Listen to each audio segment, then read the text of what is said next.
What is going on, everybody? It's Wednesday night. It's 9:30. It's prime time. I don't know why we're prime time because we suck that bad, but you know what?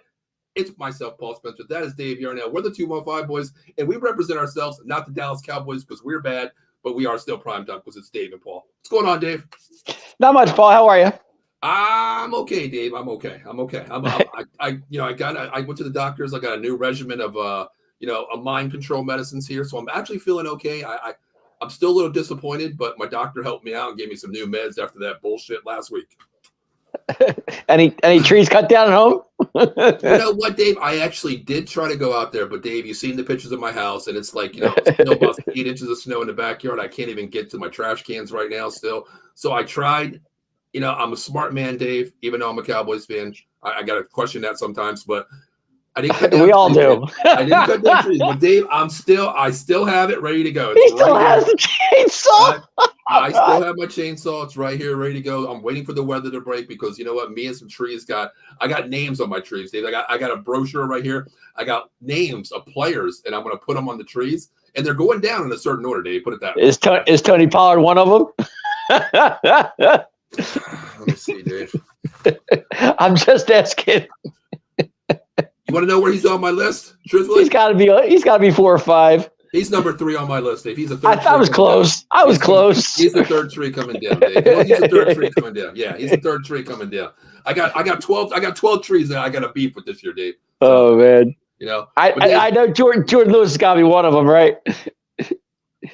You know what? He is, Dave. There's a couple other people in that secondary might be right with them, Dave. I might get it. I even thought about putting like secondary together and just putting like 2 or 3 on there and just yelling as a tree goes, not timber. But here we went. Here we went. Yeah, we went there. We go there, Dave. But you know what? We went there. That's all we did. You've been talking Jordan Lewis all season. I figured he had to be on the list somewhere. Oh, Dave, I tell you what, man. If I went over this list, maybe I'll give you a little clue of a couple people on my list. I'm sure I have a clue who you have on there. Well, you named number 3, Tony Pollard. You named him, of course. But Dave, there's a couple. Hey, that was a given. There's a couple other guys out there, Dave. I don't drink milk, but that's just a clue. Okay, that's just a clue. That's a clue to people out there. I don't drink milk, but there's some guy that has a relationship with milk on my list. Okay. Oh God. I think you know who that is, right? I have a feeling. Yeah, it might be MIA boy, but Dave, listen, we vetted last week. Of course, it is what it is. Shoulda, coulda, woulda, shoulda, coulda showed up. We didn't show up, whatever. But Dave, think about this game here.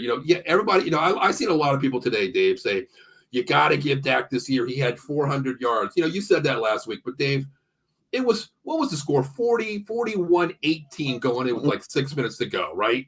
Yeah, something like that. So basically, Dave, 150 of those yards, almost 200 of those yards came in mop up garbage time. Santa Claus is on his way. Give me a gift time. Am I right? It's true. A lot of people looked at it. I seen a guy on Twitter today on a post today I put on there. I was like, hey, 41 for 60. First, why are we throwing the ball 60 times? That tells me that Dallas is behind, of course. The guy's like, hey, he threw for 400 yards. I was like, do you need my glasses? Because in the last 5 minutes of the game, he had 200 yards where, the Sisters of the Blind were playing and, Jordan Love was eating a cheeseburger on the sideline laughing at this.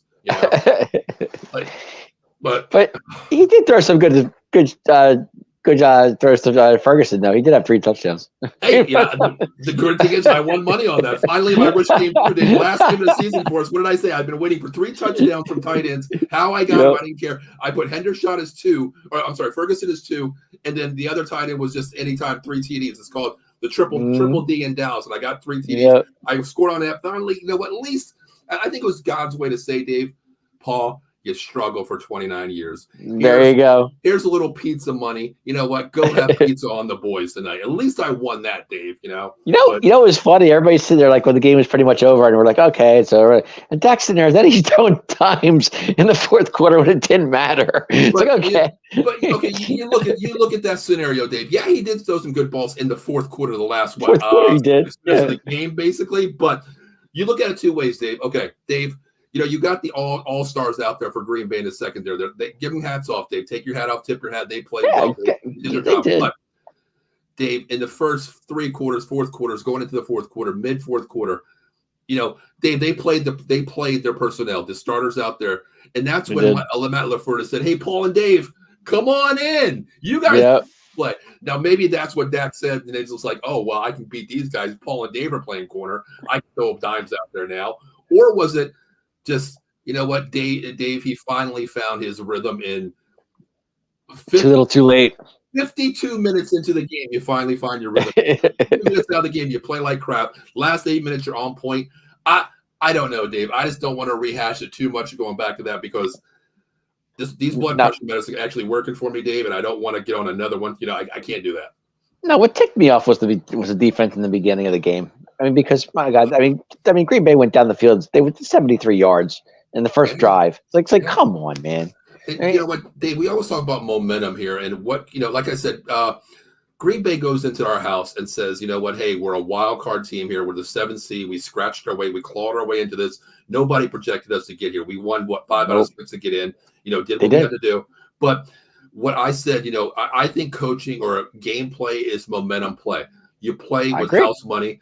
And Dave, the biggest thing is, what does Dallas do at home? Yes, they can score, right? They score. They score. Dallas is elite defense at home. Either pick your poison.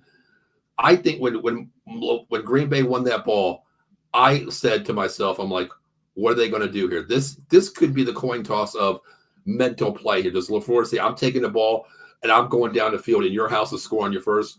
Or do I hear them say, you know what? Let's test that Dallas offense to see what they are.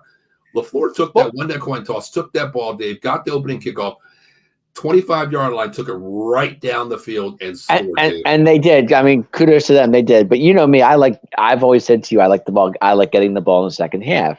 Because that's just me. I mean, momentum. You go down and score. I understand all that. But my thing was, okay, if we're down at halftime, what are we 27-7? I didn't expect that. Yeah. I didn't see that coming. I thought maybe if we were down by 10 or 7 going to half, get the ball back in the second half. You know how Dallas sometimes they have good. The second half is usually our time to roll. That's when we shine, and it just wasn't there, Paul. It wasn't there. Yeah, to me, this game, showed me something that, in regards to what you said there, I like getting the ball. I actually like giving the ball up first. You said that. You say it all the time, and to me, I like to play defense first. I like it because you got to really think about it scheme wise, Dave. When I coach, I like to score. I like to run on scores up fast. Sure.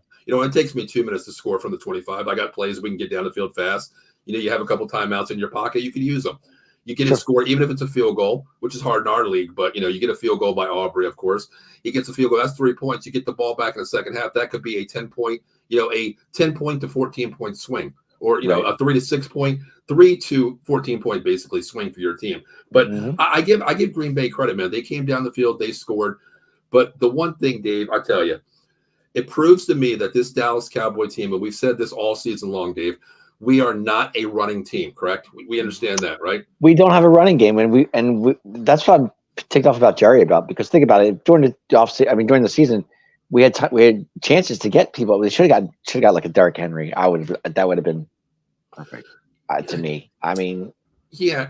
I mean, you get somebody like a Derrick Henry because you lost Zeke last year. Okay, and you put all your money on Tony Pollard, thinking, okay, Tony Pollard's going to be the guy. He just wasn't this year. He wasn't. Well, he proved to me he's not the ever down back, David. We thought he could. And he wasn't. But missing, and you can sit there and tell me you can't tell me we didn't miss Zeke this year. And I agree with that. I agree with it. And last year, the funny thing is, it wasn't even a split ratio, David. It wasn't 50-50 between Zeke and Pollard. It was more like almost a 70-30 split with Zeke and Pollard. But it tells you something that Zeke is that guy who can run between the tackles, get outside. But then I blame the coaching staff for this year because they didn't try to get Pollard outside. They still ran him up the middle, which is not his game, number one. No, but the thing was, without a running game, Dave, as we said all season long, you knew Dallas, if Dak is off the game, Dave, which he was in the first 3 quarters, let's say that. Yeah. But if he's off, Dave, this team is not built to throw the ball if he's down. When he's off, he throws bad balls. And I agree. To me, this could have been a game where, you know what? Wow, Green Bay's on fire. They're up 14-0. We're not out of this game yet. We can score. We know that. Now, sure. You know what? Hey, Dak, let's play the true West Coast offense. Short passes, take what the defense gives you, slants, little rub routes, whatever you want to do. Pollard, hey, we still have Zeke. If we did or whatever, big back, get in there and run the ball. 4 times 3 is 12 yards. Yeah. With this team, you couldn't do that, Dave, because there is no running game. You're playing from behind, and if the passing game is not there, this team, Dave, you stop them. It's a little bit different, Dave. You know what I mean? momentum. And go back to preseason, and who did we cut that we thought maybe had a shot to make this team, and that was Ronald Jones. I mean, think about it. And we thought, okay, for Ronald Jones, he's big back, and then we can always question moves, Dave. I'll be the first one to say this, Dave. I understand why they cut him the drug policy. That wasn't and I get that. It was the marijuana policy that he has 2-game suspension. But then you look at it, Dave. I should have, could have, would have. I look back at it now, and I honestly, I'll eat crow on this one. I said, you know what? I understand why they cut him. Rico is that back that can solidify the middle. He runs up the hole. But then I thought about, now that I look back, Dave, I'm playing that not Monday quarterback. Right. I'm playing Wednesday quarterback here, where I go look back at it and I say to myself, like, you know what? Wow. If you could have kept Ronald Jones, he didn't have to play the first 6, 7, 8 games. Save him for the playoffs. And then I think to myself, wow, you keep a speed demon like Deuce Vaughn, who's really a practice player right now. He was practice player all season. Exactly. Yeah. Practice squad player. You got him on the active roster for arguably 14 games out of the season here. When you don't use him, number one, he's not a power back. You don't use him in schemes where you can get him in open field. What do you need here? You need a power back. Now I look back and I was like, wow, man, how did I miss seeing that? You needed a power back. I think Ronald Jones would have been I know he has fumbleitis at times, but he is a pretty good solid back, and he runs hard. I just don't understand, like, why didn't we? What made them cut Ronald Jones? I mean, I get at the point, Dave. You find your team, you find the chemistry of your team. Like if I got chemistry and I know this is what I can run with, we look good, we run the ball. This is our identity. But Dave, that identity, you have to now. I understand. You have to look at it between game 1 to game 17. Then everything changes, Dave. You could be the best team, 17-0. You could be 9-8 squeaking in, as a wild card 7 seed. We know anything can happen.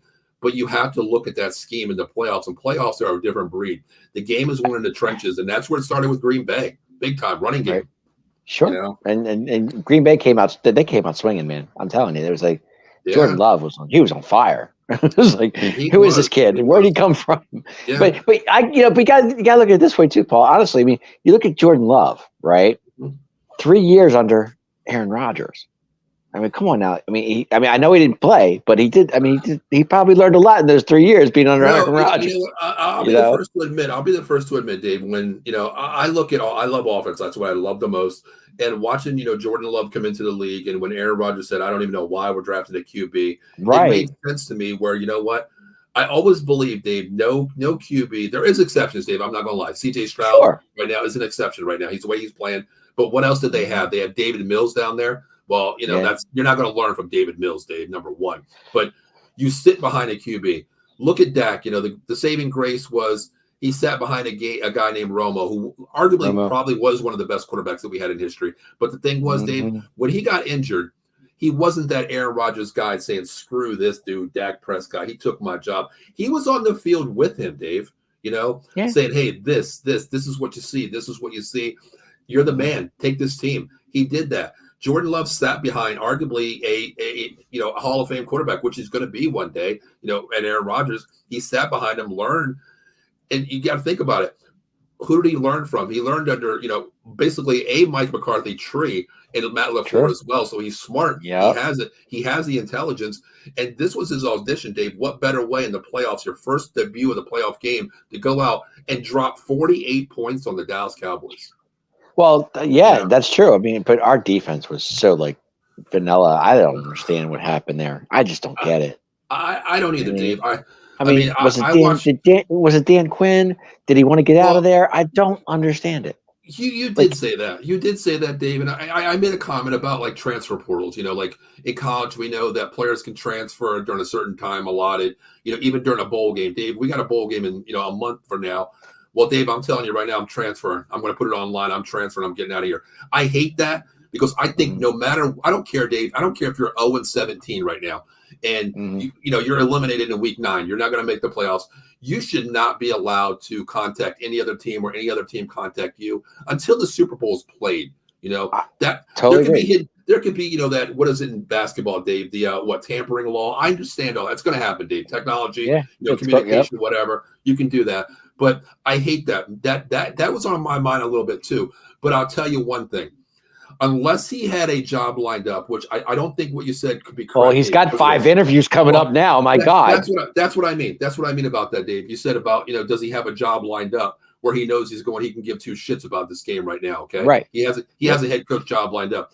But to me, I thought about it today, and I was sitting there thinking, I'm like, I remember I was like, well, Dave said, possibly he has a job lined up. He really didn't care, win or lose or draw, whatever. I'm moving on. I'm being a head coach again, going back to an Atlanta day, being a head coach. But then I thought about it. I'm like, wait a minute. Seattle just contacted. That's his 5th team that he has an interview with. So there is no guaranteed jobs if you're taking. Let's say I'm signing with Seattle. I know I'm going. Let's say Atlanta. Okay, let's say I'm going to Atlanta. Whatever. That's already interviewed me first. But I didn't say I'm taking it. But if I did take that job and I say, okay, it's hush hush. I'm going to take the job here. Arthur, we're going to go down Atlanta. Why would I interview with other teams, Dave? So I thought about it. I'm like, wait a minute. To me, 2 things happened. Number one, he just flat out sucked this game. He got outcoached on the defense side. And we've never seen Dan Quinn get outcoached that bad. I mean, that's the Super Bowl in Atlanta, but still, Dave, if you get time out there and you give geniuses time on play sheets, fundamental scheme wise, schematic, they can beat you. Any team can be beat if you have those guys in the room, arguably going over schematics, how you do tendencies, whatever. Because Dallas is pretty vanilla on a lot of calls, Dave. You can read certain things. We see that throughout the season. But then again, I thought about it today. What you said, going back there. If Dan Quinn just got beat that bad or he didn't care, Dave, that head coaching draft stock went down just a little bit by that. Now that you say that, that makes sense. Right. I understand that. Unless he had a straight job, 100% guaranteed job lined up. But then again, why did he, after that game happened, why did he take on another interview with the Seattle Seahawks? So that tells you have a job like, well, we don't know. Where this thing could have been. And you say that, but I'm going through the season. How many times, Paul, this year did we bend but not break? This defense bended but didn't break. I mean, gave up maybe a field goal here and there. But always was in the game. This game, they weren't even in it. That's exactly Dave. That's a great point right there. This season we gave up points. We lost it with some bad games. We did. You know that, but. We're that 2020 team, Dave, where we kick the touchback. They get the ball at 20. They may drive down. It might be a long drive, a quick drive. Get down to that, red zone area. Well, you know what? Hey, I'm happy with the field goal. But, Dave, this game here, it didn't just start in the red zone, Dave. It started from the 40-yard line, the 30-yard line. That's what I'm saying. Every time we turn around, it was like. It was just passes that got over your head. It was just like, okay, who Dave, what did I tell you that game? I'd never seen so many times, Dave, pre-snap. Even in the group chat, I was like, pre-snap. Why are we pointing at each other? Why?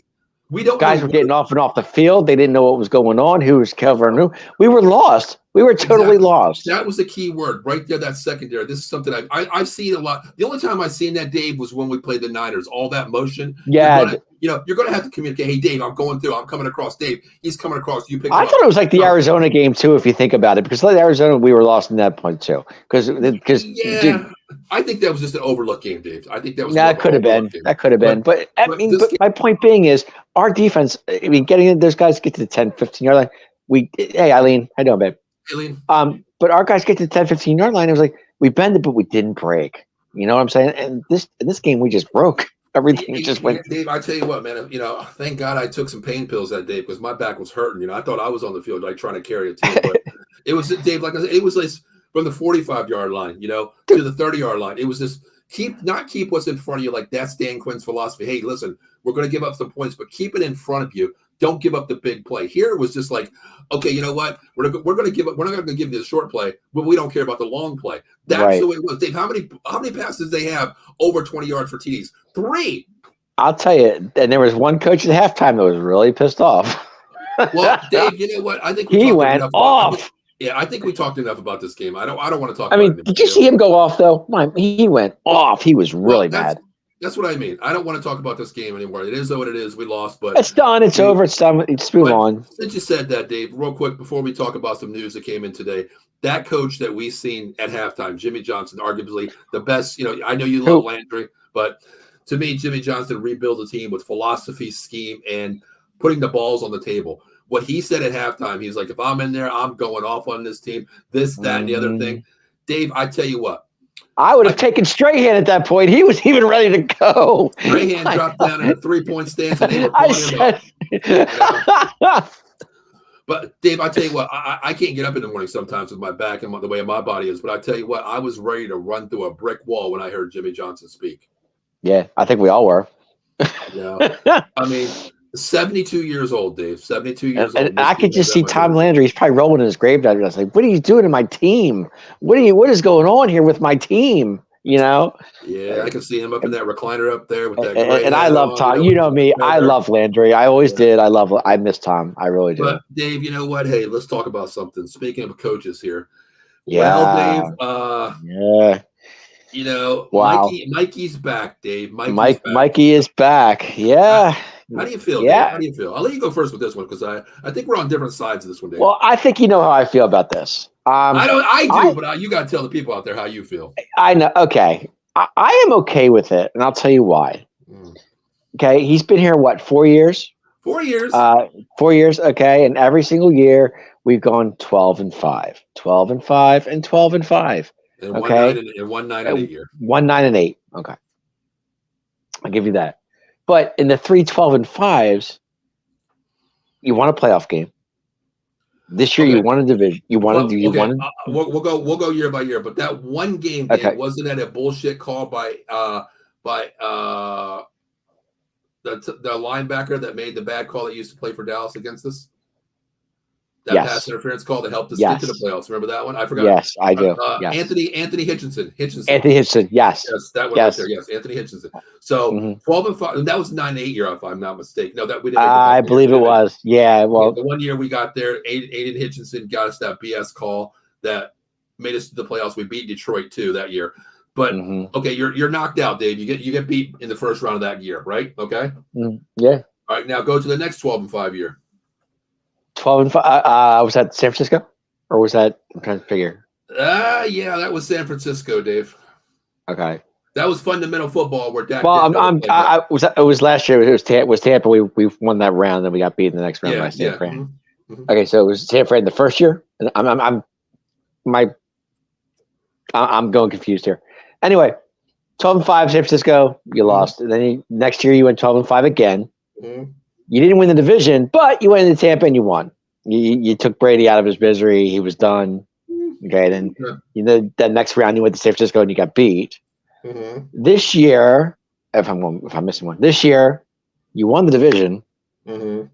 Okay, you had home field throughout the number 2 seed, and you just got knocked off by the Green Bay. But to me, 3 12-5 seasons.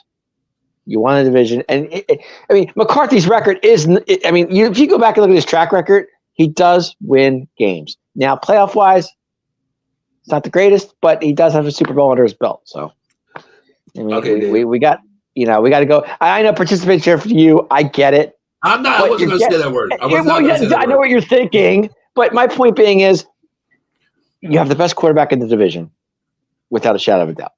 Okay, to me. Okay. He had a great season this year. Look at 36 touchdowns, 9 picks. Okay. Had a great year. He's your best option right now. There's really no other option out there besides Dak at this point. Okay. We'll get into some free agents. Okay. But to me, McCarthy has got, to me, it's not a bad move if you think about it. And then plus, it is his last year of the contract. I don't think Jerry wants just, doesn't want to eat that money. So pay him. Well, coaches aren't eating money. Coaches aren't eating money. Well, that's true. Okay. Well, my point being is, it is his last year of the contract. Okay. So with what you said, Dave, yes, 12-5, 12-5, 12-5, and a 9-8 season is good for most standards, Dave. But you are the Dallas Cowboys. You play for one goal, and my thing is this: 45-25 over his 4-year career with the Dallas Cowboys. Okay. And before you go there, real quick, how many years was Marvin Lewis with Cincinnati in all those years? Didn't win a playoff game. Seriously, they're not the Dallas Cowboys. I get they're not the Dallas Cowboys. I understand it, but my point being is Marvin Lewis didn't every year he kept his job. So there's many coaches out there that was way too long. Of course, we know that. But when you're with the Dallas Cowboys, Dave, every eye on the world's out there. I don't care if you don't like Dallas. You're going to watch Dallas no matter what. You're the number one fan. Every contract, every performance that they do. Key stats, everything about them.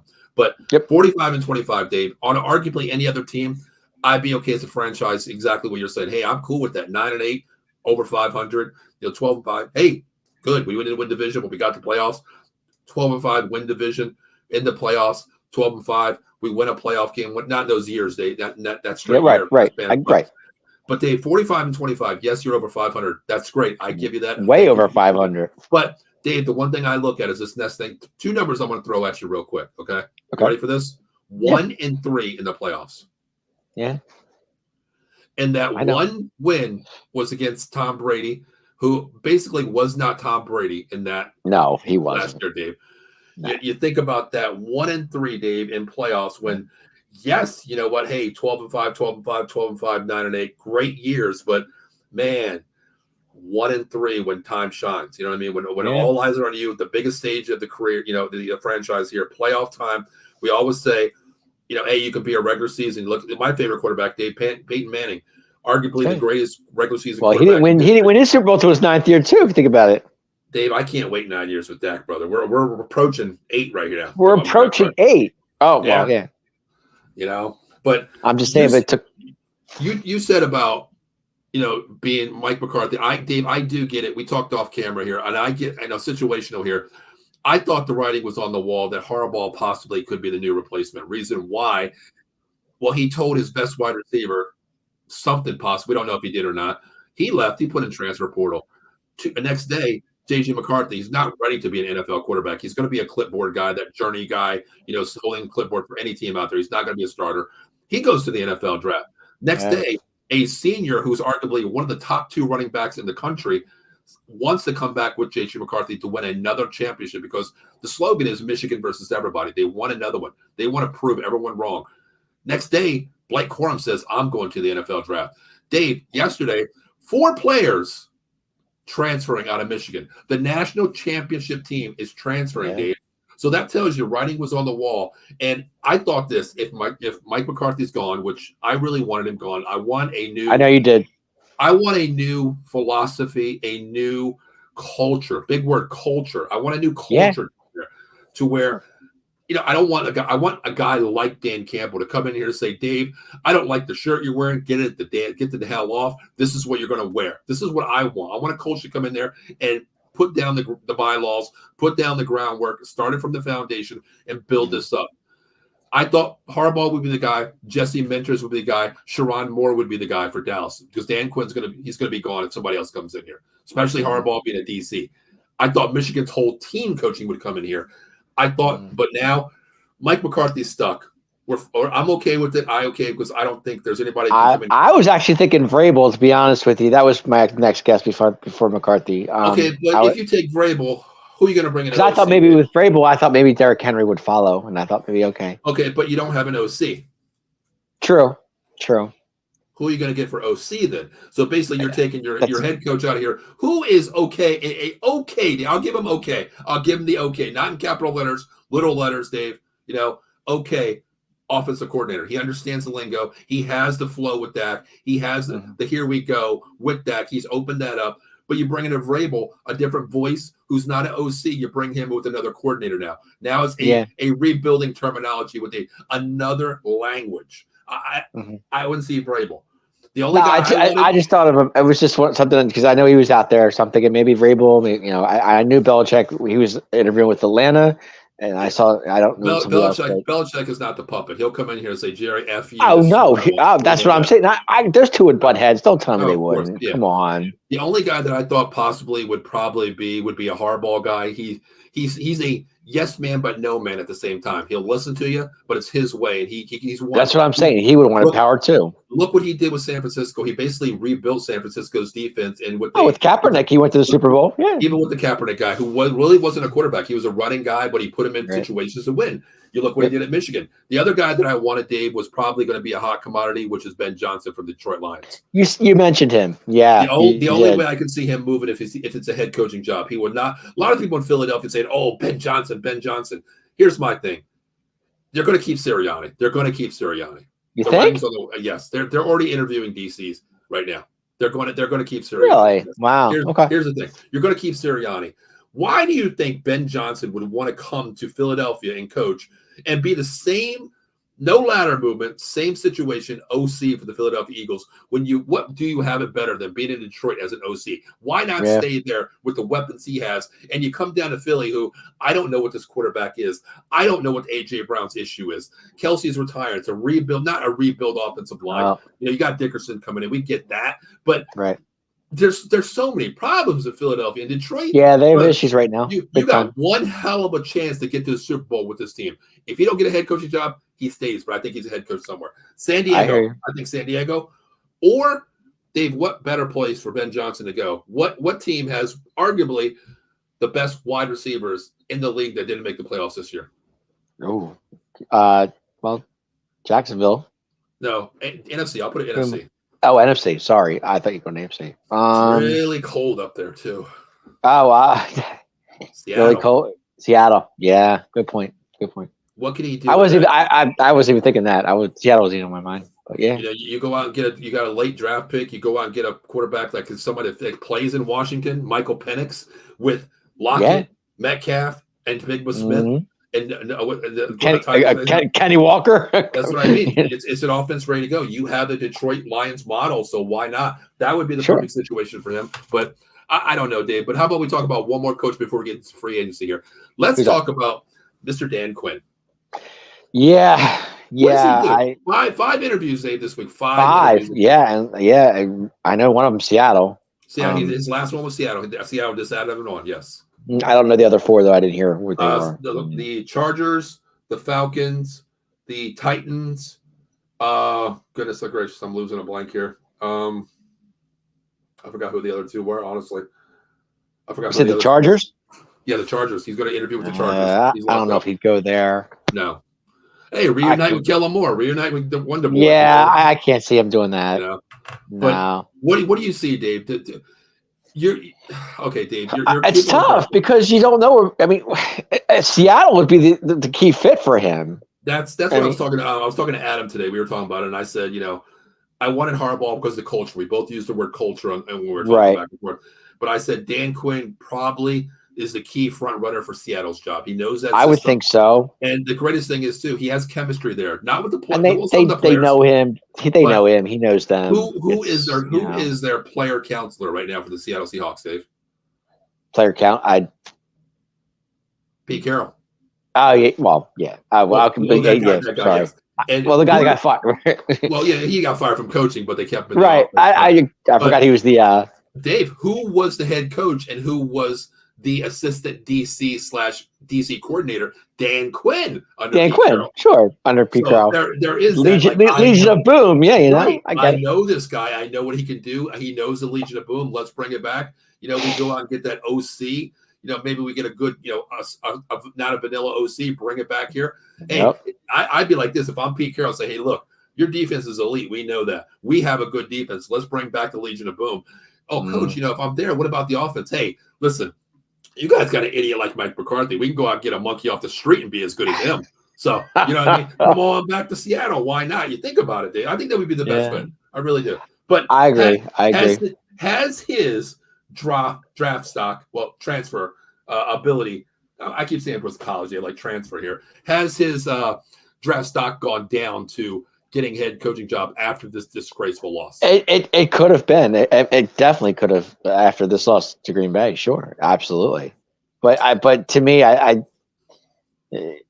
Quinn's record speaks for itself. I don't think it's going to drop that much. Maybe just a little. You know. I mean, everybody's going to have a bad game. I get that. Your defense was worse in the league.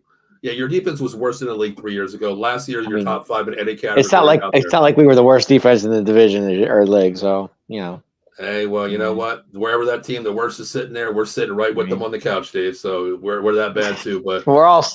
There's a lot of teams sitting on the couch right now. We're not the only ones. Well, Dave, you know what? I got a hole in my sofa because I've been there 29 freaking years straight, brother. And I got a hole in mine. I think I got some skid marks in there. I told TK this morning, I said, I got the beer for you on the couch. You can see join me and Paul. He's like, I'm in. Yeah, a lot of people actually sent me messages saying like, oh, here we go. He goes, do you have room on the couch? Where I was like, yep, bring it on over. Yeah, a lot of people were saying like, oh, the Eagles lost. You're going to say this and then. I'm like, well, here's the deal. All I'm going to say, I'm going to keep it very simple. We suck. You suck. My couch has an empty spot. We can sit right next to So each other. here's my question to you now. I want an honest answer from you now. Okay. Has the NFC Beast become the NFC Least all of a sudden? No. No? I don't think so. Dale, do you think about this, Dave? Dallas and the Eagles are arguably top 5 still in the NFL roster wise. But as the NFC, it's still hold the on, NFC East. hold on. No. Okay. The Giants was Are they diminished by up and injuries. coming? Listen, they were diminished by injuries this year. Big time injuries to the offensive line, wide I agree. receiver, secondary, and a quarterback. You know, you lose. They lost their quarterback in the first game of the season, right? Saquon is not Saquon this year. You know, coming off that injury, plus the turmoil preseason, the franchise, tag and all this stuff. So many issues right there. So many issues. Mm-hmm. Washington still rebuilding. New ownership with the Harris Foundation. Dave, listen, just like Steve said on the Commanders, they have, I think it's 12 picks in the draft this year in the first 3 or 4 rounds. They can get it, but they need to rebuild too, because I respect what Harris did. Came in and got rid of Chase Young, Sweat, got rid of all these guys out there to make a culture, Dave. It's a culture, What is that the new word? Culture? It's like the 5th time I've heard that thing. Well, it has to be, Dave, because what else can I say about Dallas? What else can I say about Dallas, Dave? On paper, we are a franchise team. We're an elite roster. Culture is not where it's at. I think, Dave, you know how I am. Like I tell you, Dave, we have 60 kids try out for my team, and I keep 33. Okay. The word culture. Yeah, I love the word culture now, because I really didn't say it before, but I like it because I'd rather have a team, Dave, of 33 people playing together under my system that I know will work if you buy into my system. But I think, Dave, you know what? It's blue outside. Paul, it's dark outside. Dave, it's blue. Buy into it. Believe me, it's blue when I say it's blue. You finally realize it's blue. Looks dark to me. I don't know. Well, you know what, Dave? You're going to buy into my system one day, okay? I'm going to give you the book for free. But think about it, Dave. We have the best roster, one of the best rosters out there. Culture is what makes teams believe. Dan Quinn, he bought this team into defense. Everybody believed into the system. 11 hats on one ball. Did that. Yeah. Look at Dan Campbell. I'm going to bite your knees off. Who would have said that during a press conference? They were bad at that time. He came in 2 years later, Dave. Wild card. Okay, dismissed the wild card 2 years ago. Lost last year. Look where they're at now, Dave. Yeah, I know. They're divisional round. It's crazy. It's culture when a player comes in and sets the foundation, puts the cement blocks down there, grows that 5-inch platform and says, hey, I didn't build this. I put down the rocks down there. Everybody else put the concrete in it. It's time to build. That's what I don't think this division is that bad, Dave. I think there is an upper echelon. It's the Cowboys and Eagles. They're sound right next to each other, Dave. There is no 1A, 1B. It all comes down to coaching and scheme. But the Giants and Commanders, to me, they're a rebuild system. If they get it right, they could be good. I think next year, I think we end up going, I'm going to say we go 11-6 next year. I think the Eagles go 11-6 right in that same situation, pre-draft, whatever. I'm not getting into that yet. We don't do that. But I think the Giants probably go a good, I'm going to say 9-8, 10-7. And I think the Commanders, I think they're going to be hover around 500 next year. Wow. If they hit right. You say positive in the NFC East now. I do. No, I do. I mean, this year. I'm not so sure. I look at it different ways, Dave. I mean, if you, I'm not going to say that word again, culture. If you buy into the scheme. You've been saying it for 5 minutes. I don't know why I'm saying it. It's just like, I thought about it today because I had a Zoom meeting with my team today. Some of the kids, okay. And I said, going back to this here, it all comes down to coaching. If you can put these players in positions to excel, I think taking Steichen away from the Eagles last year showed Jalen Hurts a different scheme wise, showed him different things that he's not used to. You go back to these days, they put him under center a lot this year, which I was kind of surprised.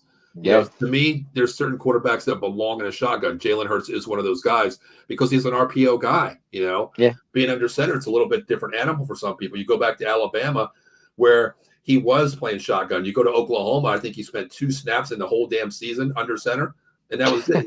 He's not a center guy. And I think it's scheme-wise. You have to put players in positions. If the Giants come back healthy and get a couple key pieces, which they do have a top 10 draft as well. They hit on that there. They'll be okay. Second round, same thing, little pieces. Washington, second pick in the draft. What do? Do they trade down and get another quarterback? Do they keep Howell? Do they trade him, clipboard him? Or what do? Trade back and get a couple more assets, maybe a 16th pick and maybe the 30th pick in the draft. Get two pieces for one. Who knows? It all comes down to, I'm not going to say where they're going to be, but I think the NFC East, Dave, is still a good division. I think everybody hovers over 500. I was just asking how you felt about it. That's all. Yeah, I'm not going to say that bad. I don't know. Go say that bad. I mean, does Daniel Jones come back better than ever next year? I mean, I don't know. I don't know. It's an injury. It's an injury. We see that. A lot of we don't know. I mean, he's a different animal. The way I look at it, it's all about who you are, Dave, as a person. Right. I mean, if I break my ankle and it takes me 8 months to get back, you break your ankle, it takes you 6 months. The guy down the street who's double our age breaks his ankle and comes back in 2 months like Aaron Rodgers does. Well, does that make me a bitch? Does that make you a bitch? Does that make him, the $6 million man? I don't know. It's all that person of what you put into your body. Oh, I get it. How good do you want to be for yourself and the team? Sure, I understand. But right. I just don't want to see. I just don't want to see our division go down like it was like years ago. I don't think it will. We were the NFC least. I loved it when we were the NFC beast. Everybody was in contention. It was fun. Hey, well, what? The good thing is we can rhyme it. If we suck, we're the NFC least. If we're good, we're NFC beast. We can at least rhyme that. Right. It's either one or the other. Right. Exactly. But real quick, Dave, before I want to get into some free agents here, I want to ask you, the question here. If you're Dan Quinn, you got McCarthy here. Do you just go in the office and say, you know what? I got head coaching jobs. Money-wise for a coach isn't, capped or anything like that. They pay what they want to pay. Does Jerry Jones just say, hey, listen, let's bring out the slang here. Does Jerry come in here, put his feet on the desk, McCarthy's sitting there, and Dan's quitting there. He says, puts his feet on the table with a cigar, whatever he does, and say, McCarthy, Dan, let's run it back one more time. Yeah. You know what? What do you think? What do you think he does? As much as I would like to see Dan Quinn come back, I don't think he's going to. I don't either, Dave. I don't either. I don't see it. I think Seattle's the job for him. I think that's where he wants to go. And if he wants to go, that's fine. I'm okay with it. We have his backup is fine. His backup coach. I'm okay with that. Yeah, I like the DC, but I don't think they're going to stay in-house. I really don't. I think they're going to go out. To me, Dave, if it all falls down to me, this is what I see today. I was talking to a guy that I know today. He's a Cowboy fan. And he was like, is Dan Quinn gone? I was like, the writing's on the wall. I think he is gone. 5 interviews this week. Seattle's probably going to be his front-running team. They're solidified. They're a playoff contender. Great offense, solid defense. He has the captain, Bobby Wagner, that he's coached before. He can teach the guys the system. The back end's very good. Offenses can score. Question is, maybe the quarterback play. Geno Smith, he got 3 more years still. Live with them, die by them. But if he does go, who do you bring in? And I said it's all going to fall down to who goes where. The one name that I see, Bill Belichick is not a guy. He's an assistant coach. He could come here, but he's not going to be an assistant coach. Belichick's not going to take that job. Nobody from a dynasty situation with 7 rings is going to come back from way. The GOAT coach of the NFL ever in history to come down and be a DC under Mr. Bullshit Mike McCarthy. Not going to happen. And the other guy I thought about, if he doesn't get a fast job here, I'm on the phone. If Dan Quinn tells me, hey, I'm out of here, I'm going to Seattle, Dave, the first person I'm calling is Mike Vrabel. That's actually not a bad idea if you think about it. That's what I'm calling. It's actually a good deal. I wouldn't mind Mike Vrabel as defense coordinator. I'd be okay. No, I wouldn't either because he knows he's coaching the Belichick tree. The defense is okay, but they were banged up on the defense this year too. Lost a lot of key players. I think his scheme, he's one of those guys that, I see him on the sideline. I see him hooping and holler, high five of players, chest bumping. I think that's what you need. That's actually a good deal. I would not mind that at all. I can see that. I think, he's not the OC that I want, Dave. This is 2 birds in 1 stone. You keep Mike McCarthy, the head coach, the OC. So, of course, you have Schottenheimer, the assistant. I was going to say, Shots is still here, right? Yeah, he's here so far. Okay. Yeah, I like Shots. I'm a Shots guy. So. That's Mike's boy. He's not going anywhere. Of course not. No. But do you look at it, you keep Mike McCarthy, the OC, the head coach, that's done right there. You don't have to go out and get an OC guy. You get rid of, Mike McCarthy, you got to bring in an OC, okay? Right. A head coach and an OC, 2 different guys. You got one stone, 2 birds here, whatever you want to say. If Dan Quinn goes, what better way to go out and get one DC, a strong DC who could be, Dave, I love it. If I'm a coach and you've been a head coach before. Do you think Vrabel would go with it, though? Hey, listen, a job is a job, Dave. And what better way? Like, what opportunity that you have a solidified defense right now with the Dallas Cowboys still, right? Something he's never had at Tennessee, correct? True. You're playing here. You're a head coach. You find schematics. You go same way as Dan Quinn's defense here. You buy into it. You preach it. You come in here. What better way, Dave? You're there. Defense is still elite. And let's say they get to the NFC Championship game next year. Let's just say that Mike McCarthy's job might be, saved. What better way to be able to say, hey, you know what, my defense was elite. Now I am the leading candidate for a head coaching job somewhere else. Good job, sure. To me, I look at a stepping stone because the word stepping stone reminds me of you, how you used to yell at me and say, Paul, 9-8, 12-5, 12-5, 12-5. But Dave, I throw that out now because I took 9-8. I jumped up 3 steps to go 12-5. Dave, I'm running a straight line for 3 years. So that stepping stone is coming for the Cowboys. But I can see that. I think Dan Quinn is gone, Dave. I really do. I do too. It's kind of like you said, the writing's on the wall with Dan Quinn. So it has to be five interviews, Dave. But with Vrabel, I wouldn't have a problem with that. I do think he's going to get head coaching jobs. But I think Dan Quinn's I can't remember. I keep forgetting his name. Who's that? You said his name before. Oh, yeah, I know. I'm not talking about talk. The Joe, I think yeah. Yeah, I know what you're talking about. I totally forgot his name, Dave. It's on my tip of my tongue. I can't even think. It's not hitting me right now, but I think he would actually get the job if that was the case. But he even said, he was like, if I'm ever promoted, it's Dan Quinn's team. I've learned under him. It's going to be his philosophy, his scheme. You've mentioned his name many times. Joe. I want to say Joe something. Is that right? I forgot what his name. Joe. Yeah, something like that, Dave. I don't even remember. Okay. Yeah. But let's move on to something else, Dave. We usually talk. Our season's done, of course, but we won't talk about. We'll do the show maybe like every other week now. We'll go to the end in the Super Bowl season. We'll definitely do it every week to the Super Bowl because we'll talk about that a little bit coming up here. Yeah. But Dave, one thing I want to talk about before the season, our season's over, but the NFL season here, Dave, there's a lot of free agents this year for the Dallas Cowboys. Yes. I'm going to go over a couple. I won't go over every one of them, Dave, because there is a lot on here. The A players we'll stay with. I know Rico's a free agent. Yeah, we'll go through some, and we'll spend maybe 2 minutes on each one here. Mr. Franchise running back Tony Pollard, Dave, $10.6 million a year. Yeah. What do you do? What do you do, Dave? I don't know. I really don't know. This is a tough call. Well, here's the thing: your backups are not A1 running backs who can take over Pollard's spot. That's the problem. I mean, if you can get Derrick Henry in here, I'll be okay with that.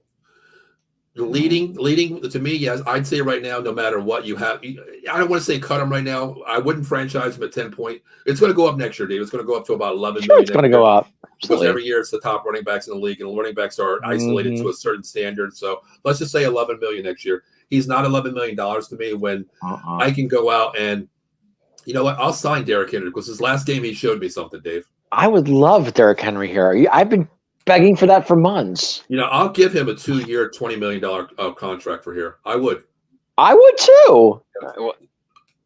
Why not?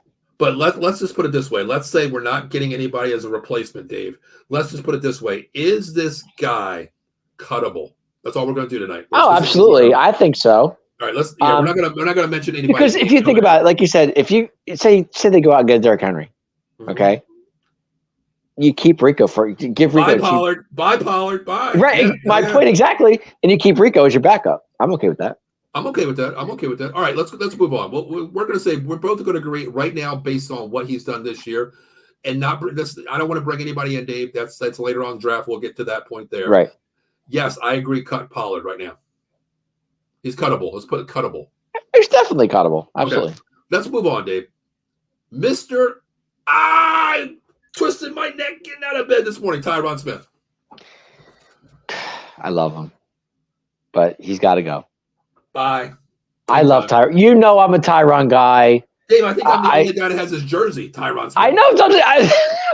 You probably are. I don't think I have it in here, but I do have it. I can't. I just can't do it. I'm tired of it. Every year it's the same thing. He plays 7 games, 8 games all year. Dave, I'll tell you what. If he found the fountain of youth, 10 years ago when he came to this league out of USC, he is one of the best. He's Hall of Fame, Dave. Put it this way, he's Hall of Fame. No doubt. But Dave, when you play 17 games a year, and you play on Sunday. And we have to sit here before pregame and say, Dave, is Tyron Smith playing today? I don't know. That tells me something. He's questionable. Dave, he was questionable after a game last week and went home, got a nice sleep, and woke up the next way and said, my next turn, I'm questionable. I know. To me, you know what? I'm sorry. You know what? Hey. Tyron, you gave us a great run. It's time to go. I think he's got to go. I don't care, Dave. Hey, listen, Dave. $11 million next year. It's like Jason Peters all over again. 5. Tyron Smith's gone. All right, Tyron. You know. Okay. Well, Dave, we're getting rid of everybody here. All right, Dave, let's stay on the offensive line. You like this guy, Tyler from Wisconsin, free agent. Tyler from Wisconsin. Free agent. It's a center. I do like Tyler. I like Tyler. I do. Okay. I would give him another year. This is me. Okay. I agree. I think you have to give him another year. He's solidified his spot. He's played great. He's got this team. You know, the verbiage is there. You always want to try to keep your center and your QB. You know, that same voice. It's a good combination. They know each other really well. I think you do. He's not going to demand, Jason Kelce, but he's not going to be that guy. No. You go out and give him a basically above minimum contract to stay with the Dallas Cowboys. I'm okay if you give him a 5-year deal right now. I'm cool okay with it. I like Tyler from Wisconsin. I'm okay. Now, Tyler Baez is never going to be that all-pro center in this league. So that's fine with me. Keep Tyler Baez, as you call him, Tyler from Wisconsin. Tyler from Wisconsin. That's what I was called. Yeah. Dave, all right, let's stay on the offense side. Well, let's just say thank God that Zach Martin's still in line. He ain't going nowhere, so we're good with that. Thank God with that. We don't have to talk about that. He got his money in the preseason, in the training camp. Yeah, the funny thing is, I think we spent a whole show on that one during preseason. Remember that? That was a show. We did. All right, let's stay on the offensive line here, Dave. This guy, I tell you what, I think if I'm in Dallas, I'm going to his house and I'm packing his bags for him. Chuma Edoga. Doga, see ya. Later. Yeah. Chuma, gotta go. See ya. I love that one, Dave. Chuma, but you gotta go. Go. Yes, his ass is out of here. Take your Chuma and go. God, he's got to go. Get out of here. The other guy, we'll save your guy for last. Okay. Basically, the fourth tight end in the room, Sean McEwen. He's got to go too. Okay. You can't keep 4 tight ends on this roster. No. You got 3 stacked wide. No. He's got to go. Nope. So he's sure. Shoe's not going anywhere. You still have Fergie. He ain't going nowhere. You still got Shoemaker on a 4-year deal, basically. That's what I'm saying. He's on his rookie deal, so it's cool. We know Ferguson's going to get paid in 2 years. Oh, Ferguson had a great year. Henderson's still that second guy. Played through injuries this year. You got your 1, 2, 3 guy. You know what's so funny with Ferguson, the way he played this year? It's like you didn't even miss Dalton Schultz. You know, it's like the guy who's still in the playoffs, and we're not. You know what I'm saying? You had to go there, Dave. Thanks. I did, but it is what it is. Dave, think about that. If I'm Dalton Schultz, like I'm sitting there, got my feet on the couch, sitting there watching Sports Center, going, "How about those Cowboys? You sent me to the Houston Texans, a rookie quarterback, a rookie head coach who wins 4 games last year, and just tore up the Cleveland Browns. How you like me now, Cowboys?" Yeah, and he had a touchdown too. He did. So, congratulations to him. He plays his ass off. We already know. I was a Schultzy guy. I really was. Because I know Dak loved him. So I love play like that. Dak loves his tight ends. We know that. That's a given. All right, Dave. Let's talk about your boy, Rico. Yeah, give him another year. Why not? You know what, Dave? You have to. Dave, I'm gonna say something. I gotta give you praise a little bit. Okay, I usually don't do this to you. You know that. It hurts me to do it. But gee, thanks. You're all heart. Let me tell you. What do they do, Dave? Like that? See what they do to me here now in the Fox Sports Entertainment. They togo me. They love me so much. Let me tell you. You know what? I got to give you praise, Dave. The last 3 years, what did I say when you bring up Rico? He ain't going to make the team, Dave. He's a practice squad guy. He's not going to make the team. It's only injuries. Dave, I'm going to tell you what. I'm going to flip this right now to you. Mark this right now. Quote this. Keep it. Book it. Clip it. Dave, he is arguably your number 2 running back for this team. No doubt. No doubt. He has, what was the tag last year that me, Matt, and you said, prove me wrong? Prove you wrong. This was one of the guys that proved me wrong to the point where son of a bitch cost me damn near $200 to go out and buy a goddamn jersey of Rico Dowding. Okay. Well deserved. Put it this way, well-deserved money. It's funny. We were at my where were we? I forget where we were. Oh, my niece's house, right? Mm-hmm. And we're having a party there. And Rico, I think it was the Arizona game, matter of fact. And Rico scored the Arizona game, and because I remember you texted me when I was at the party. You texted me, right? And everybody goes, "Who's Rico Dowdle?" I'm like, "That's Rico, baby. You're gonna know his name a lot."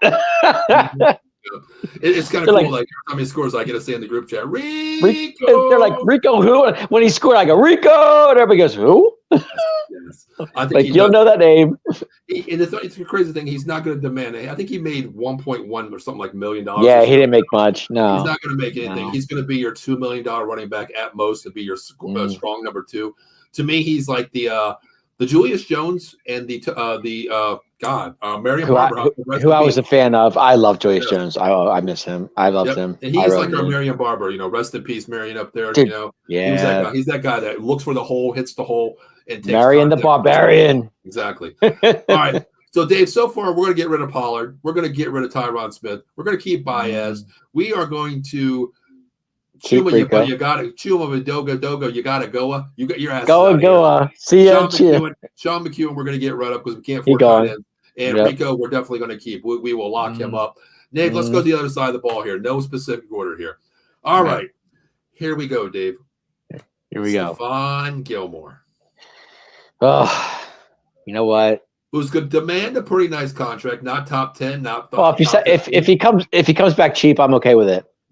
Okay, I'll throw this at you. And we don't have to say we're going to go and get this player.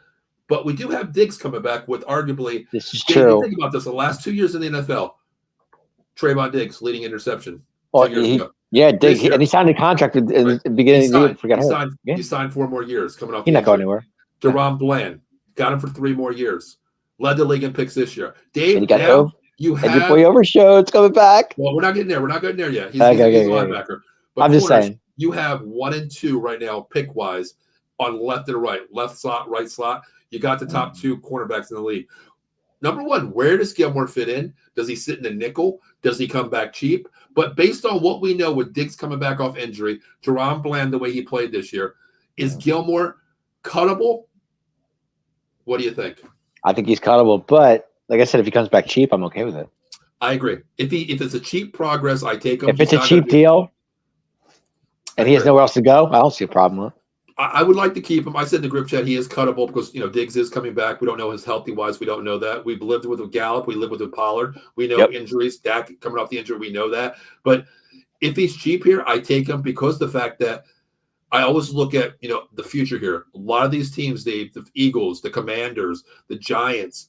Half these teams in the NFL now are going 3 wide, 4 wide receivers. I mean, I'm not saying he wouldn't find a job if he's not here. Somebody will take him. I think he will. I think he played. I mean, he's an older guy, but he played. I think he liked being in Dallas personally. I think it's going to come down to money. It's going to come down. And 2, I think if like I said, if it's a cheap deal, I think he would take it. I really do. I agree. All right, let's move on here. Let's talk about let's go the defensive line here. Mr. Nevin Gallimore, who had glimps and glamours this year, Dave. I love Neville. I'm a fan. I keep Neville. Neville is he had a pretty good season this year. It wasn't great, but it wasn't bad. I think you have to keep it too. I like the defensive rotation this year. I like Neville. I like Gallimore. He had good plays. He had bad plays, but the problem is when you play behind a defensive line like we have, you don't get your time, Dave. You went out and got Mozzie Smith, so he's basically third in his position right now, Dave. You think about that. Yeah, we didn't see Mozzie really didn't step up the way we thought he would this year. No, I didn't think he would. I was kind of questioning that too, but I think it's more scheme wise, and he's more of a pass rusher. But Dallas got beat on that pass rush a lot this year. Not the pass rush, the running attack. They ran on a lot, and that's not Mozzie's forte. He's not a run stopper. He's a rush the quarterback off the nose. So I think Neville stays. To be honest with you, I don't think he's going anywhere. I think he does too. But let's talk about his counterpart, the man in front of him, free agent that we got in the deal, Jonathan Hankins. Got to keep this guy. Got to keep Hank, of course. He's supposed to be the run stopper. He played great. And this defensive front four is solid. Everybody's locked up. Lawrence is locked up. Parsons, he's not a free agent this year, but he's going to break the bank. They're going to keep him a year before. Without a doubt. Yeah, but I think you keep Gallimore. I think you keep Hankins as well. I really like that. There's 2 major guys. You can't really let them go. And now there is another guy on that defensive line too, Dave. He is a starter. He is a backup guy, Dorrance Armstrong. You know how I feel about Armstrong. I've always liked Dorrance. I have no problem with him. All right, well, Dave, I don't think we can basically keep all 3 here. One's got to go. I mean, between Dorrance Armstrong, Nevin Gallimore, and Hankins, 2's got to stay. One's got to go. Who you tough call. Because Hankins, I think, is going to be the high price guy on this line right here for us. I think so too. It might be Dorrance Armstrong. As much as I hate to say that, but I think it's going to be Hankins because when he came You from think Hank? Oakland, I You think think Hankins Hankins is is going to gone? be. I think no, not gone. I think he's going to be the price tag. Price tag. Okay, gotcha. Yeah, Okay. I think he's going to be the most valuable player on price wise. Yeah, I agree. So who's the odd man out? So we're keeping Hankins. Like I said, it's got to be Armstrong. It's got to be Armstrong. As much as I hate to say it, but I like Doris. I do. Armstrong can play that tackle. He can play that nose too. But Gallimore's just that big body, so I think I've heard of. Have you heard from him all season? I don't think he's talked all year. That's what I mean. That's what I mean. I he's remember a quiet dude. He played a couple games, but I just don't see him being that rotation guy. Mm-hmm. Mozzie Smith, man, this is his second year. I think he's cheaper. He's younger, so I think you keep Mozzie over Armstrong. Mozzie's definitely got to step up next year. I mean, you have to keep him. I mean, you can't draft him in the second round. Right, then you can't get right. Exactly. I'm sorry, first round. I'm sorry. It was first round pick. Yeah, he was. You can't draft him in the first round and give him up, 1 year. I think a lot of people learned that lesson already. So you got to keep him. Plus, you have him on a 5-year deal too, so it's not a big deal there. All right, let's move back to the secondary, Dave. This is where it gets kind of funny. We already talked about the corner being and what's his name, Stephon Gilmore. I'm waiting for you to say this, Dave, because I really want to hear what you say, because there's two guys, Dave, that I am ready to ship off this goddamn team in a second, okay? I know exactly who they are. Go ahead. Who are they, Dave? Jordan Lewis, got to be one. Thank you. There's one more. His little buddy right next to him. You love this guy. I don't. J-Ron Curse? Thank you. Yeah. Do I not know this team or what? I think you know me, who I don't like, Dave. I think you hate them both.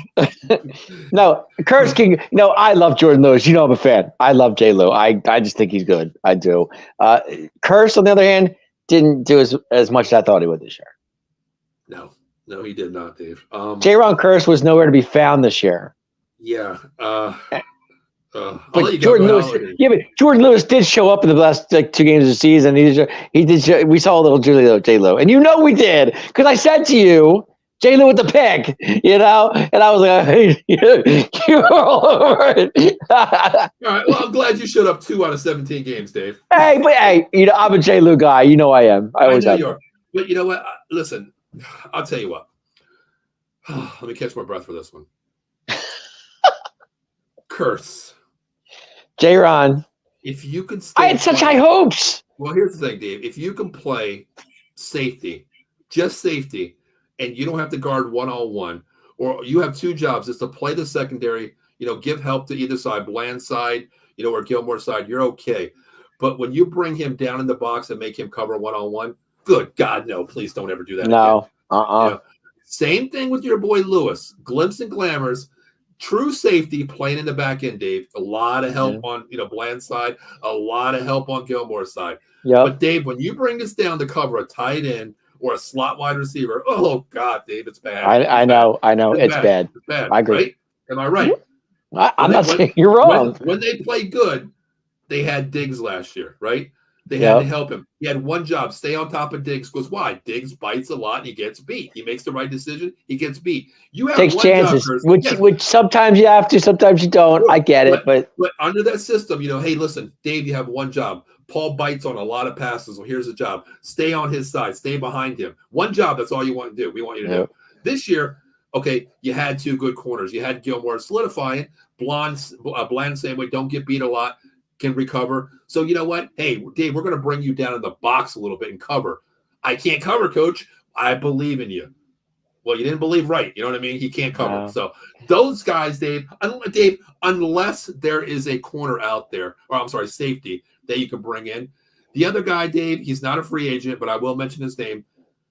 I love this kid. We talked about this during the offseason. I think it was the best move for the Dallas Cowboys to bring him back. The QB behind Parsons, Donovan Wilson. He didn't show up this year, Dave. Well, Don Wilson. Well, he had glimpses. We saw glimpses at D-Well. He did sign a 2-year deal though. He's not going anywhere. That's what I mean. He's not on the list this year, but I think he has to show up next year. I think that's why they go out and get maybe in the 2nd or 3rd round, you go out and get a good safety. There's a lot of safeties out there this year. They could do that. They could. I think that's what you do. You go out and get a true safety out there, one that speed-wise that can play this secondary. Because I am happy about the defense next year. Not even going to say but all the talk we talked about Donovan Wilson on in the even before the season started, and we were all about Donovan Wilson. Then he got injured. We lost him for 2 or 3 games. something like that. Right? I think he played like I think he played 9 games total this year. Started. Yeah, I was gonna say he was hurt for like 2 or 3 weeks. And all the hype, I was off the Rico train. I should have been on the Rico train. But we were all on the Donovan Wilson train. I remember we talked about the show. The great signings, off-season moves that we made was Donovan Wilson coming back. We had to bring him. Yeah, even Matt was with us at the time. We were talking about Donovan Wilson. We were all about it. He has to show up, even though he's not a free agent. We still have him locked up for one more year, but I think he has to make a big occurrence, the next year for us.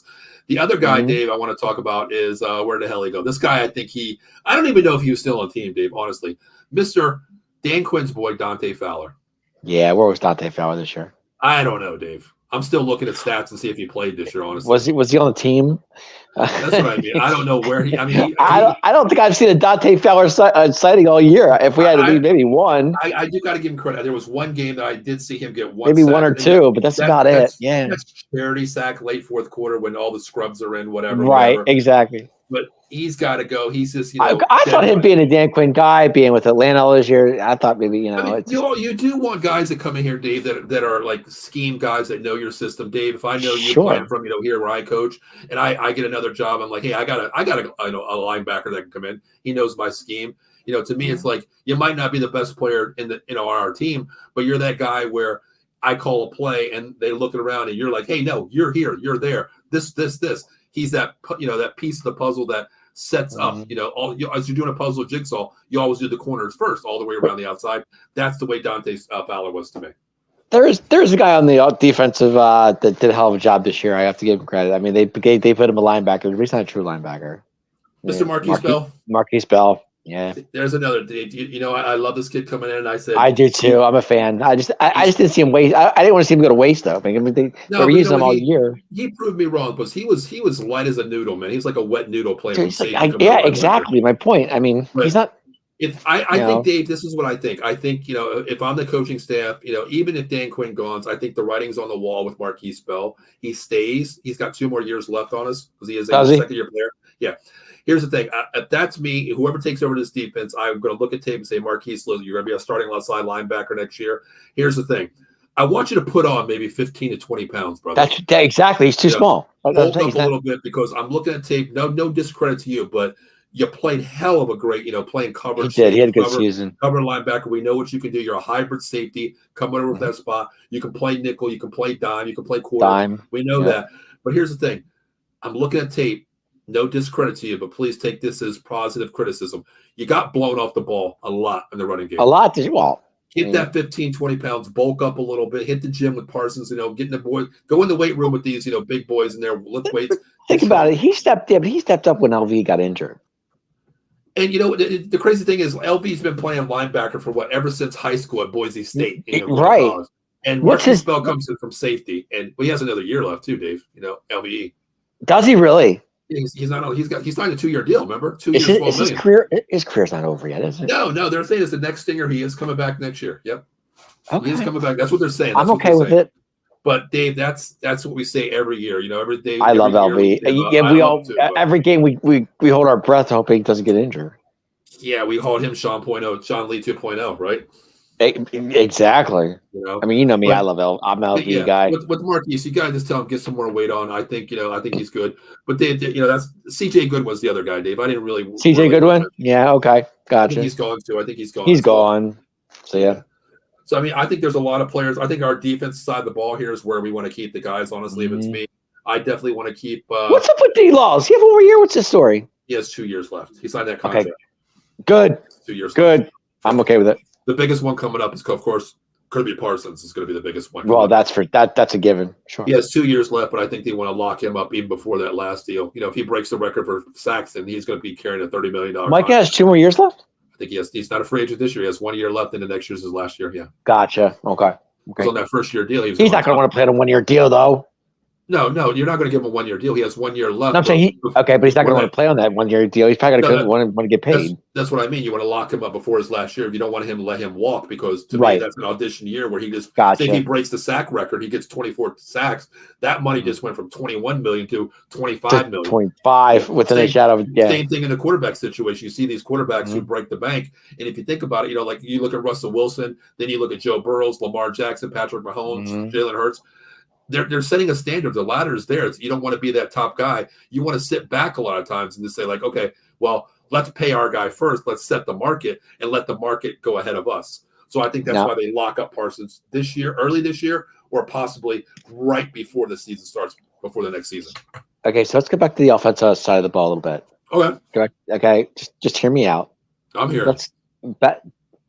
What's up with Cooper Rush? I know he has 1 more year in his deal, but is Trey Lance gonna be the backup next year? I'll tell you what, this is my philosophy. Okay. Let me get a good breath on this one. Because I don't know where they're going to go with this. I really don't know. I don't even know, Dave. This is what I think. If I don't want to be Jerry Jones, but because Cooper has 1 more year in his deal. I know that for sure because he signed a 3-year contract. Right. And Trey Lance came up. I don't know what his story is. I just don't know. I think Dallas signed him to a 2-year deal. That's what it is. Who, Trey? Yeah. Okay. I think it was 2 years. I'm not mistaken. I don't know. I don't know for sure. I don't know Trey Lance's story. I really don't know. I'll look it up real quick. Let me look it up as I'm speaking. I think it's 2 years. I'll look it up quick. Okay, how long will Trey Lance remain that way? He has a season of 2024 left on his rookie contract, so he has 1 year left. Okay, it pays him. David only pays him $940,000 this season. It is guaranteed at 5.3, so he'll make 5.3 next year. That is still comfortable. So he has 1 year left. He has 1 year left with the Dallas Cowboys. That's this year. Okay. So here's my thing. Okay, here's what I think, Dave. All right. Cooper Rush is solidified backup with 1 year left. We know he can win games with him, right? We've seen it before. Sure. You know you're going to sign Dak Prescott to either an extension plan or a re-signing. Dak's going to get I think he gets a 4-year deal, to be honest with you, but that's just me. We already locked. I'm not going to talk about price, so we lock up Dak for the next, let's say the franchise, right, for our next 3 to 4 years. Exactly. Gotcha. We lock him up. Yep. Going to our QB2. You either have Trey Lance for 1 year or you have Cooper Rush for 1 year remaining on the contract, right? Mm-hmm. Dak does not play preseason all year, correct? We know that. True. Cooper Rush is a starting QB in preseason, correct? Correct. I think Cooper Rush plays preseason games 1 and 2. Trey Lance plays games 3 and 4. They trade one of those 2 QBs prior to preseason is over. Wow. Okay. Trey Lance has more upstock and more downfall at the same time because you don't know what Trey Lance is, Dave. You don't know. You don't. Is there game film? You can't go to Trey Lance of college. You can't look at Trey Lance at San Francisco. He played bad his first 3 games and got injured, so you don't know what he is, okay? That's the thing. You don't know what he's about. You look at Cooper Rush, who basically makes $5 million a year versus Trey Lance's basically same next year price wise, 5.3 plus the guaranteed rate of $1 million. That's Trey Lance makes $1 million more than Cooper Rush next year. Put it that way. Okay. But I don't think you can keep 3 QBs, one at $45 million, one at $6 million, and one at $6 million. You can't do that. No team does that. Mm-hmm. I think it's going to be who outperforms each other, who outperforms one in preseason. I think they get the starting nod. If it's me, I'll tell you what, Dave. I'll tell you what.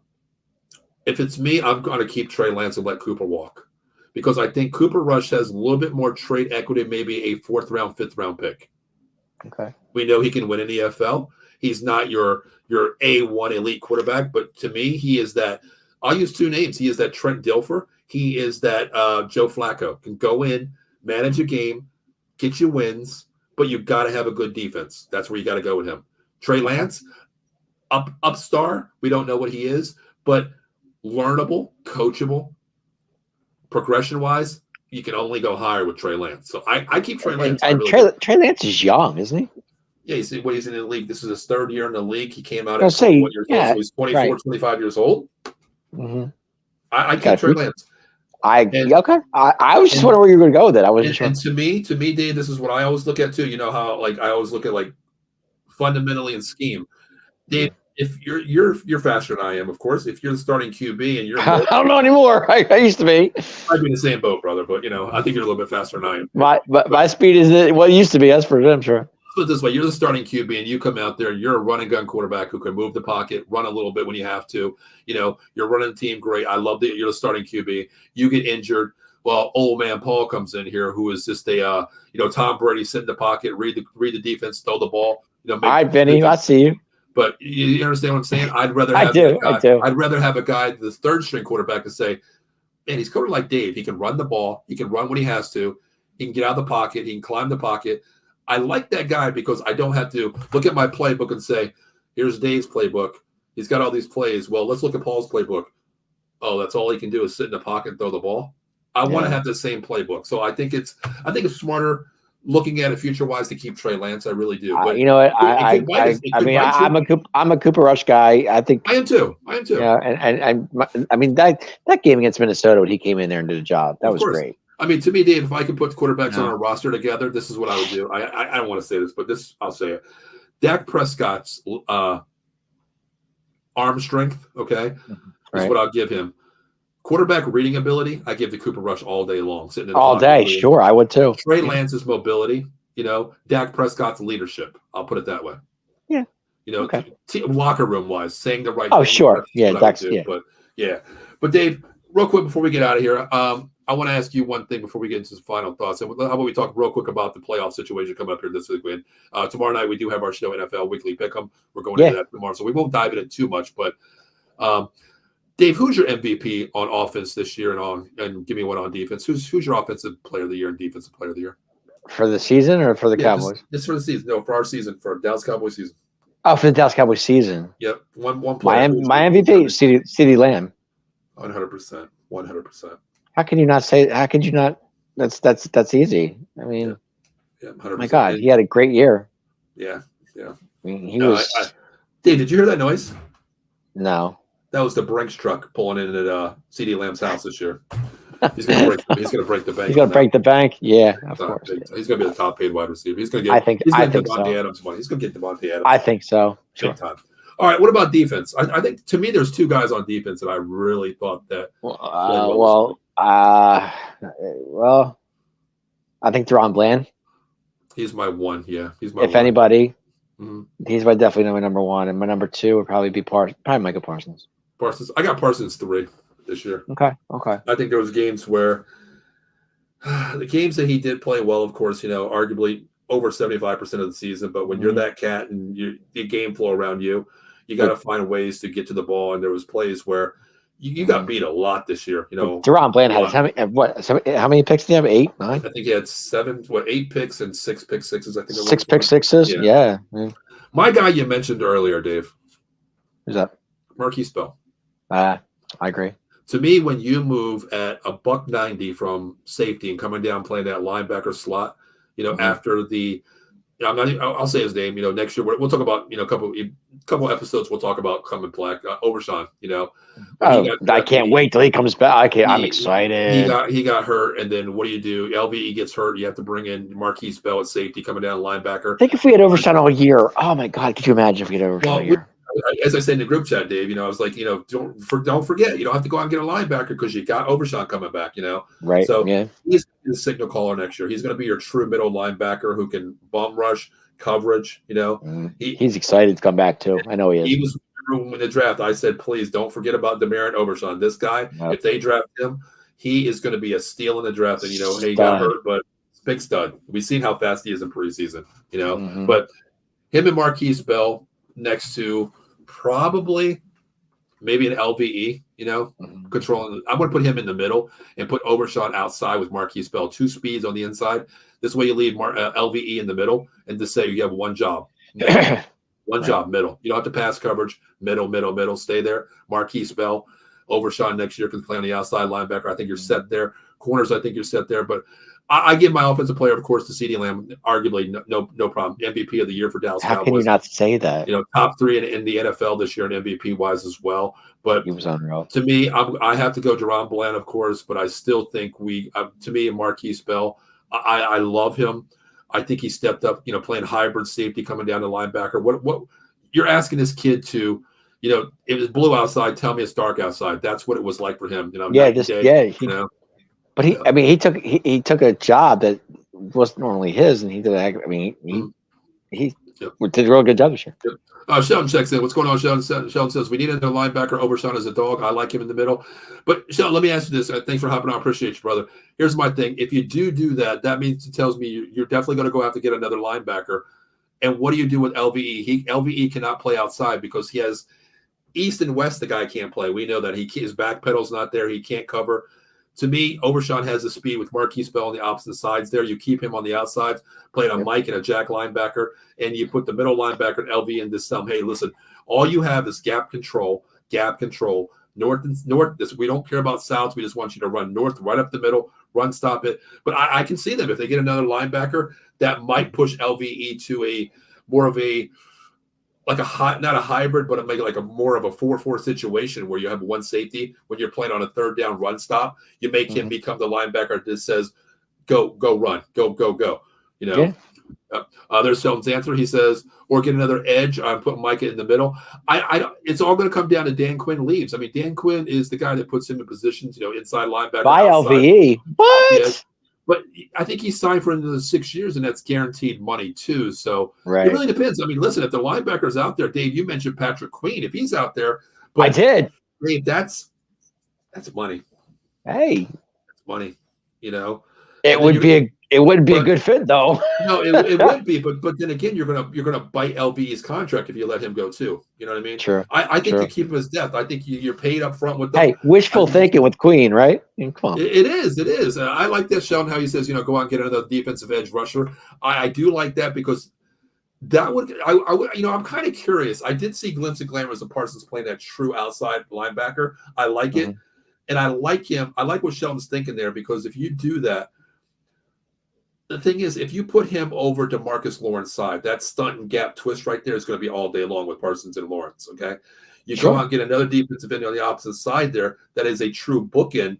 Then you can have, Overshawn on the outside. And maybe, Dave, just think about this. Even though Marquise Bell had a hell of a season at linebacker, we're cutting two safeties here, Dave. Jordan Lewis and what's his name? Your boy, Jaron Curtis can get the door. Maybe you take him back, Maybe you put Marquise Bell back at that safety position and say, you know what? He's learned a lot. We know he can come down the box, and play that outside linebacker. Now he's playing true safety where he belongs.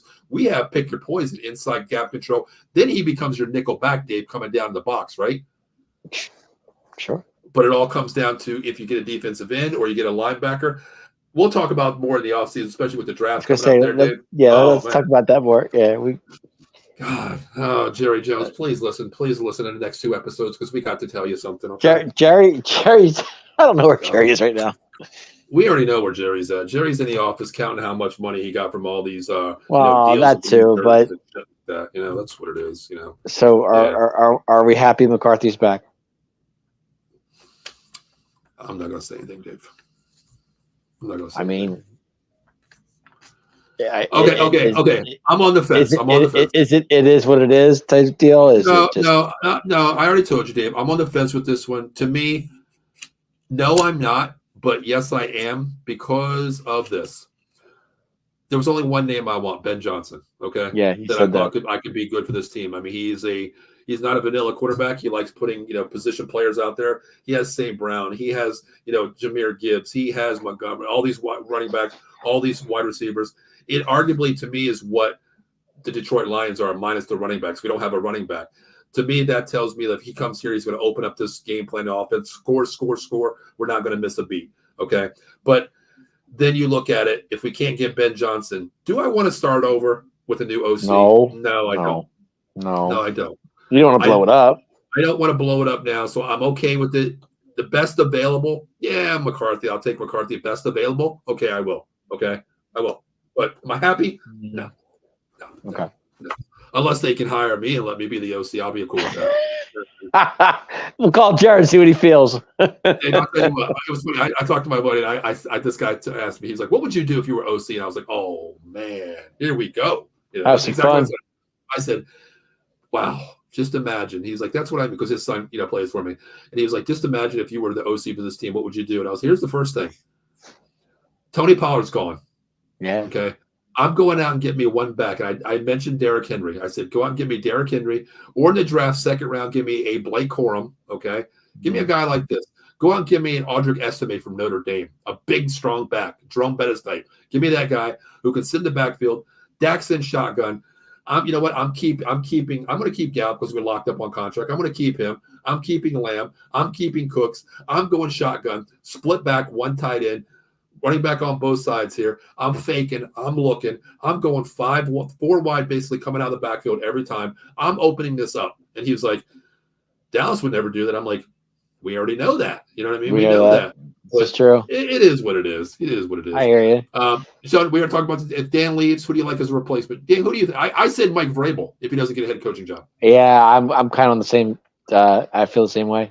But I do think he does get a coaching job because he is a head coach and he has that pedigree too into the Belichick tree. So I think he does get a job. There's 6 coaching availability, 6 coaches out there replacing. I think he does get a job, but if Dan Quinn goes, I think he goes to Seattle. Wouldn't that be a hoot if Belichick came and be a defensive coordinator? Could you imagine? Dave, I want to. Could you imagine that? Oh my God! No, listen to me. I mean, it's a wishful dream. Wishful ain't the word, Dave. Okay, but here's the thing: if that happened, I'd be on cloud 9 because you have one of the best DCs. We all would. But here's the thing: I don't want to read once he's hired. Preseason. There's a murder in Dallas, and it's Jerry Jones just murdered Bill Belichick. I don't. Jerry gets on the phone and says, "Hey, he's like, hey, Bill, I need a defensive coordinator. What do you say?" We always use that word puppet. Jerry Jones hires puppets. Okay, that would never happen. Bill Belichick is the total opposite yin yang to a puppet. We know that. Yeah, we know that. Who do you want before we get out? Before we do final thoughts here, Dave? How about we save our predictions for our show tomorrow night at 6 p.m.? That's fine. Let's do that tomorrow. So, guys, check in tomorrow night. NFL Weekly Pickup with myself, Dave, and Dan Quinn. We'll be going. Dan Quinn. Oh shit. Dan Quinn. Dan, are you listening to the show? Sorry, man. Listen. They need a DC too. This Wing's gone anyway, so yeah, it's true. He ain't gonna go there as a DC. He just wants a head coach job. But Dan Connor will be joining us. We'll be doing an NFL Weekly Pick'em show talking about the preseason, going over last week as well. So make sure you tune in to tomorrow night at 6 p.m. But Sheldon, if you're still listening, we got like 7 live viewers now. Let me know who you think your DC is. We know Dan Quinn. I think he's going to Seattle, but where do you think? I think Dan goes to Seattle too. Sheldon says, with our season-ending players coming back, really not hurting for a lot. No, we're not. I mean, we're not really hurting for a lot. We have puzzle pieces to figure out. Of course, I think you just got to put pieces. Like I said, pieces to the puzzle together. Don't blow it up. There's no point in doing that. Real quick. I think the top 3 things I want, Dave, is a number. You're not going to go out and get this in the first round because these are dime a dozen. Running back. I think you go there second, third round and get a running back. First round, what I'd like to see, I want to go offensive line this year, Dave. I think I agree. I want to go there. I know you're not going to get, Joe All or Fanshaw from Penn State. I don't see that ever happening. But I think you go offensive line. Tyron Smith's out the door. Baez. That's like Penn State guys. They do like Penn State guys. You know that. And the other thing, too, that you said was La'el Collins. If he stays and we sign him, I think he stays. Yeah, get right. Right.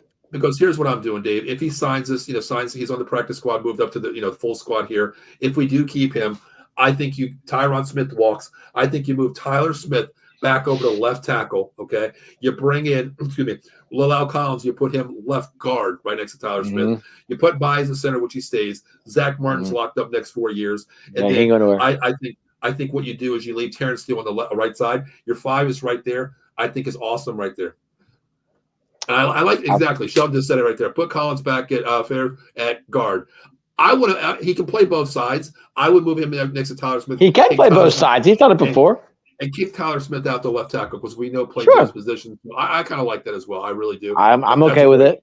I agree with that. And you keep Tyler for Wisconsin.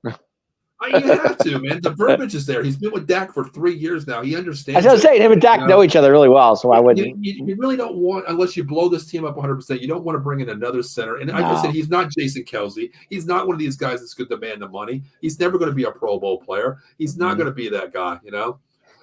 Speaking of Jason Kelsey, is he retired or what's the deal with him? He's retired. He already said it. It's all over Twitter. Done. He's done. He's done. I heard today it wasn't official. It's official. Is he it? On his podcast today. Yes, he said on the podcast today. He's officially done. Okay, I didn't know. Officially done. He's officially done. Yep. And I want to say this to. I don't care if you're an Eagles fan or not. If you're listening to the show, I'll tell you what. I just ordered a Jason Kelsey jersey. Justin Casey. Yeah, whatever his name is. I can't even say it, but I respect this guy so much. I am going to put him in a frame because he is what I tell everyone is what I want my offensive line to be, a true leader. a true, win the game in trenches, and he is the one guy. He's had a great career. I just ordered his jersey. Yeah, I just ordered his jersey today. Sean says, "Go ahead." No, I was just saying he had a great career. He did win a Super Bowl, and he got his. Yeah. Sheldon says, draft the right tackle. I think you stay with Steele. I mean, Steele has 3 years left on his deal. They signed him last year. Oh, does he? Okay, 3 years. Okay, I wasn't sure. Stay with Steele. I mean, he's still a great player. He gave up some BS sacks this year and a lot of bad coverages, but we did come off an injury last year too, so you can't. I think you keep him. I don't unless you're going to maybe like third or fourth round go out and get that right tackle, because I think Steele's okay, but you got to have depth on this O line too. I agree with that. I agree. Too. But I think number one, I go offensive line here. Even though you let Steele, now it's named Steele because Sheldon said it. You let Tyron Smith go. I think you still have your 5 there. If La'el Collins can fit in on the left side, that's fine, because we know Steele can't move from right to left. We can't do that. He's never played guard. So that 5's there. Second round, if a Corum is there, if a Audric Estime is there, I would take a running back second round. Third round, I would probably go secondary, most likely safety position. That's if I want to move Marquise Bell back, it's fine with me. Keep him at linebacker. Either go safety, hybrid safety, run support, and then go linebacker, most likely to me, and then build around your team with depth-wise. That's what I would do. Go for it. No, I agree. Just for insurance. No, I agree, Sheldon, 100%. I think this sure, Sheldon, yeah. You have to have depth. I mean, we've seen, how many times with Tyron Smith, he's not a great example, but, how many times did he get hurt? God forbid, Zach Martin missed a couple games this year. The only one really didn't miss a game was who? Tyler Baez, really, if you think Tyler about it. Yeah, it's true. Yeah. I was talking about Tyler Smith. What's his story? What's his deal? He's fine. He's fine. He's locked up next 3 years, so he's good. That's what I thought. I thought so. It's his second year. He's on a 5-year deal. I thought it was the second year. Okay. Yeah, it's the second year. We got him on a 5-year deal because he was top 10, Dave. Tyler not going nowhere. No, he ain't going anywhere. And plus, he's fundamental. He can play left tackle, left guard, and I think they kick him out, he'll be fine. But. Yeah, I just can't wait till the draft. We'll do the show every week, Dave, until the Super Bowl, until we name a champion. Sir, I think it's time to pay some bills. What do you think? Pay some bills. Oh, who we signing, Dave? Because I tell you what, if we need to sign somebody, we need to pay a lot of bills. I think you need some Monkey Cold Coffee is what I'm talking about. You know what? You're damn right I do. Listen, if you want the best damn coffee out there, you better reach out to monkeycoldcoffee.com. The best evolution flavor-infused coffee, bourbon chocolate chip, toasted and cooked rum, Samaritan blend, Peru, La Florida, and also honey agave. Reach out to them. Make sure you use promo code OTBS Sports at the checkout. Before that, swag on over. Get that swag. T-shirt, coffee cups, travel mugs, K-cup diffusers, whatever you got. Cold Beautifers, they got it. You got it. They get it. You got it. Whatever you want to call it, they have it for you. Promo code OTBS Sports at monkeycoldcoffee.com. And also, Philly, we got you covered. After that devastating loss, and I thought our loss was bad, we got you covered here. Reach out to my boy Jason Fly, 1-800-HURT-123, Attorney Big Al, motor vehicle accident, slip and fall, workman's comp, personal injury claims, 3 convenient locations. First in Cherry Hill, New Jersey, 3 Greensward Lane. Also, my neck of the woods, Philadelphia, Pittsburgh, PA, 500 Grand Street, 2900. And, of course, in the great city of the Philadelphia Frauds, the Philadelphia Eagles. Reach out to Jason, and you got a case because they lied to you. 10-1, and you became what? First round knockouts. Reach out to him, 1-800-HURT-123. Mention Out of the Box Sports Entertainment, and especially the name Paul Spencer, and you'll get that 33.3% rate. The Out of the Box rate for all those needs out there. No recovery, no fees. So make sure to reach out to my boy Jason Fine for all your legal needs. 1-800-HURT-123, Attorney Big Al. You already know. Sheldon, real quick, says trade Lance, especially if we're going to keep Cooper in front of him.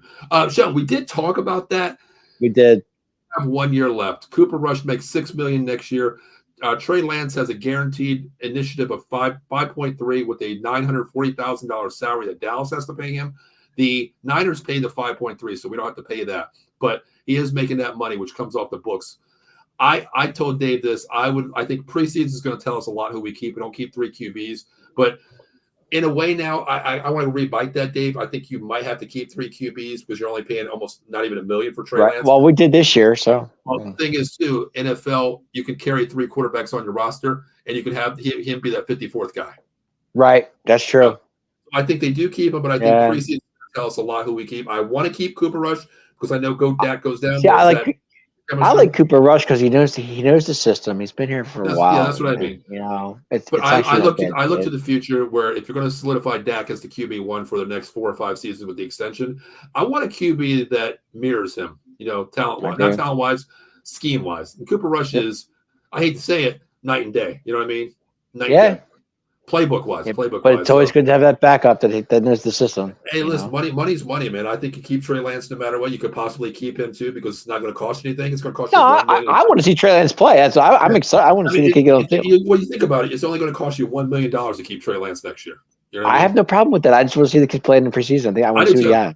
Hell, I might go out and get a 50. If he starts, I'll definitely get a Trey Lance jersey. Definitely. Why not? All right, Dave, you know what? We'll be back tomorrow night, so make sure you check out NFL Weekly Pick'em Show tomorrow night at 6 p.m. where we can get all the conference final games coming in there. We got a great stack of games. Yeah, good games coming up this weekend. Sure. Dave, what's your final thoughts real quick before we get out of here?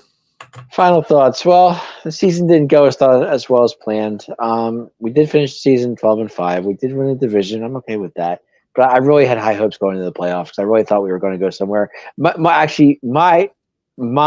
intention this year was to get to the NFC Championship.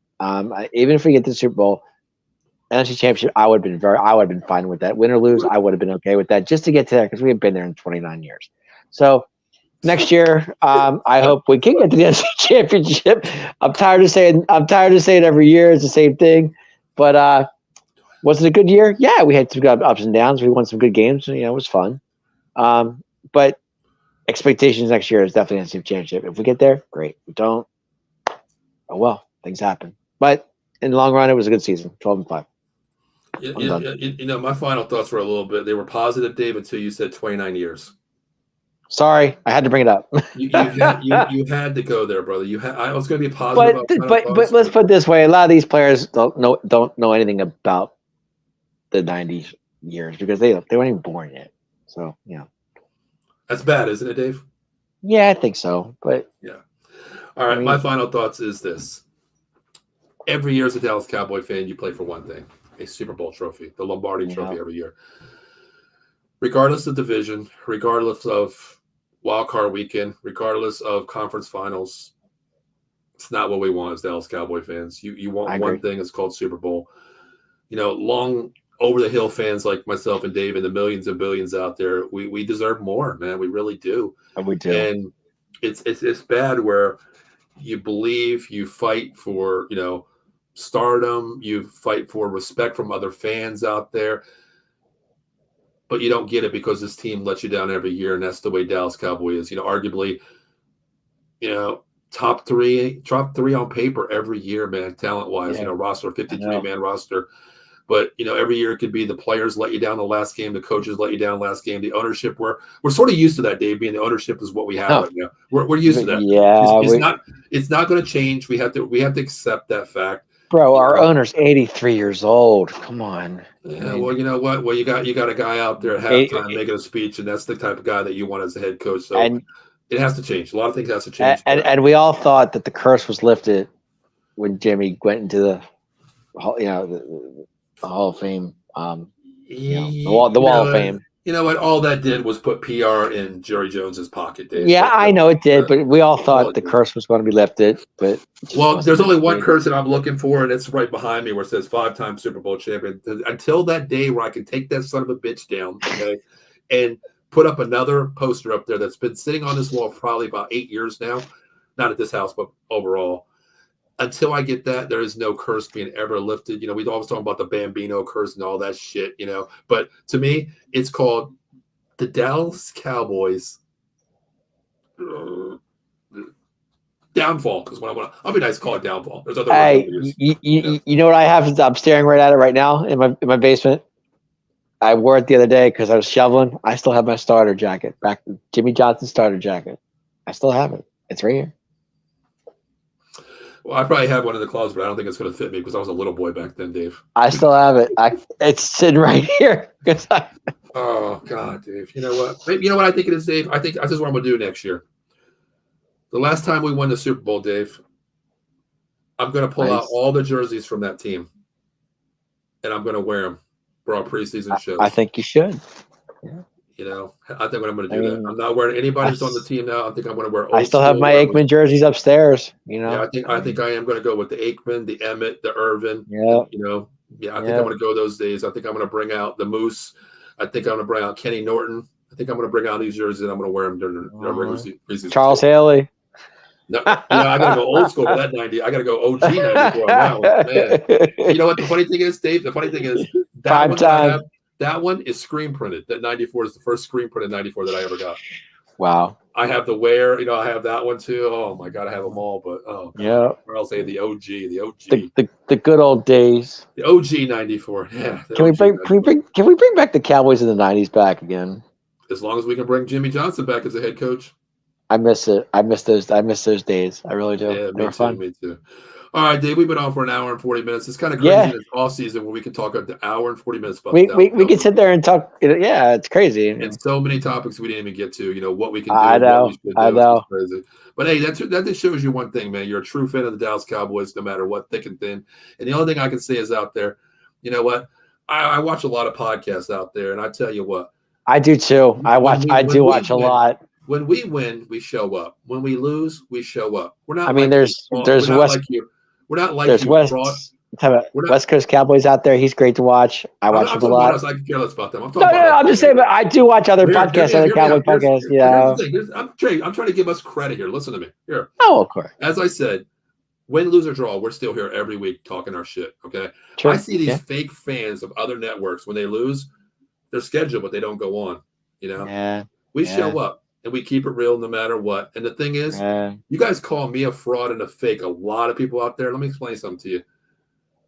77 when I became a Cowboys fan. The last time we won was what year, Dave? 90 what? 96. 96. Man, that's 29 years. And guess what? 29 years. I'm still a fan.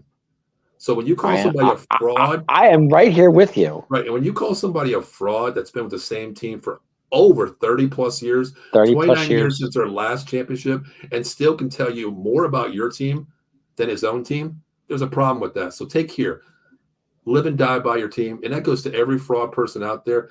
Some Cowboy fans, same way. But you know what? Here, 29 years for both of us. And you know what? We're still repping the Cowboys. It's funny. People keep saying to me all the time, Dave, why don't you change your team? Aren't you tired of the same? I'm like, no. Why would I do that? Sheldon's one of them. Dallas Cowboys for life. You already know, brother. Definitely. And it is, Sheldon. You're right. I mean, I can't I can't change my team for the life of me. I wouldn't. Why would I do that? And the funny thing is, Dave, I told you, man, I lived 4 doors down from Chicky and Pete's in Northeast Philadelphia for 30 years. You know what I mean? Yeah, it's like living in hell. But here's the thing: live and die by your team, and I wouldn't have it any other way. We go through it every year. It's fine with us. All we play for is championships. And you know what? The one thing I would say to every fan out there. If you ain't the Bills, you ain't the Chiefs, you ain't the Ravens, you ain't the Texans, you ain't the Lions, you ain't the Bucks, you ain't who else is there? Who else am I missing? Dolphins. No, Dolphins are out of it, Dave. They're out. Oh, sorry. Who's the other team? Tampa. I already said that. Who's the other NFC? Packers. Tampa, Bills, Houston, Green Bay. If you're not one of the 8 teams that I mentioned, your team sucked this year. Okay. Yeah. And at the end of the season, when the Super Bowl Lombardi's raised, if you're not that team of the coach, the player, the owner that's raising the trophy, your season sucked. There's only one team that wins the Super Bowl. Only one team can raise it. Yeah, that's it. Last comment before we get out of here. I got a million calls when we lost and did one call with the loss. Exactly. That's the thing. Sean, my phone blew up. That's the thing. You know what? I'm the type person that, running out of the box, I put stuff on Twitter. I put stuff on Facebook. But you know what? If you read all my Facebook posts, we've talked on Facebook many times. If the Cowboys lose, I don't give you excuses. I tell you exactly what I saw, why they sucked, why they did this. And you know what? Exactly what Shelton says. When the Dallas Cowboys lost on Saturday night, my phone had so many messages. I thought. Oh man, we were doing our post-game show, and I told you my phone was blowing up. And then on Sunday, when the Eagles lost, it's like when I put on there, "What happened? Do birds fly?"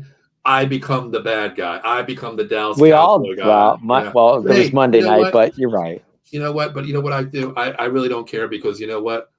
My couch loves everybody. Y'all can sit on my couch too, just like I am right now. Not right now, but. We suck. Very simple. Guy came up to me this morning. He goes, "We lasted one more day than you did." I'm like, "Oh God." All right. Well, the funny thing is, we played before you last year too. Right. So exactly. so basically, if you look at it, we played on what, Thursday night last year. We opened the season up last year. You guys played on Sunday, so Friday, Saturday, Sunday. That's 3 games ahead of you. We played on Saturday. You played on Monday. That's 2. So we played one more day than you guys did. So That's what I said. What's one more? If you look at it that way, okay, right, whatever. You know what? Hey, I was like, man, come on. yeah, it is what it is. But you know what? I saw I didn't make the schedule. It's fun. You know, can't wait to next year. Another year coming down here. It's another year for 24-25 season coming up here, and we'll talk about that next week. We'll get it next week. We'll talk about the NFL playoffs. Hey, join us tomorrow night on the Pickup Show. It's a really good time, and we'll do our picks. We'll show you. We'll definitely do that. Tomorrow night, 6 o'clock. Yep. 6 o'clock tomorrow night. So hey, Dave, you ready to get out of here, brother? I gotta absolutely. Go. I gotta get me out of here. You ready? We've been saying absolutely for a long time now, huh? Yep. All right, let's get out of here. Guys, listen, my name is Paul Spencer. That is Dave here on the other Showstopper. You've been watching the 215 Boys every Wednesday night, 9:30, where we keep it real, keep it ruthless, truthful. Whatever we got, we tell you. No bullshit ever. Dave and Paul, we're out of here. Until next Wednesday night, 9:30, prime time. We'll see you then. Go, boys, go. You already know.